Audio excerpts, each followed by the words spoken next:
থাইল্যান্ডের sanctuary of truth মন্দির দেখতে আর যেতে হবে না থাইল্যান্ড পাটায়া। 30 লক্ষ টাকা ব্যয় করে দুর্গাপুর শিল্পাঞ্চলেই গড়ে উঠেছে সেই মিউজিয়াম। দুর্গাপুর মার্কানি দক্ষিণপল্লী সার্বজনীন দুর্গাপূজা কমিটির এবারের আকর্ষণীয় থিম থাই কারুকার্য ও সংস্কৃতির এক চমৎকার দৃষ্টান্ত স্যাংচুয়ারি অফ ট্রুথ অর্থাৎ সত্যের অভয়ারণ্য মিউজিয়াম। দুর্গাপুরের অন্যতম বিগ বাজেটে পুজো কমিটি মার্কানি দক্ষিণপল্লী প্লাইউড ও বাঁশ দিয়ে তৈরি হচ্ছে মণ্ডপের কাঠামো।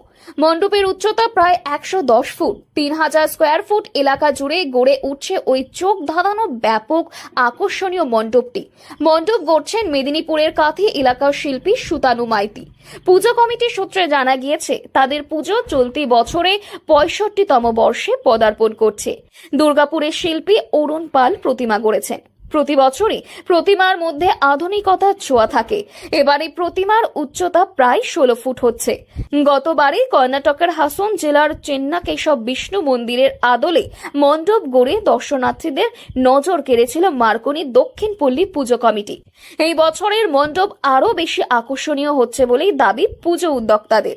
কাঠের তৈরি থাই কারুকার্যময় মণ্ডপের অন্দরমহলে থাকছে বাটি, চামচ ও স্টিলের নানান নকশা।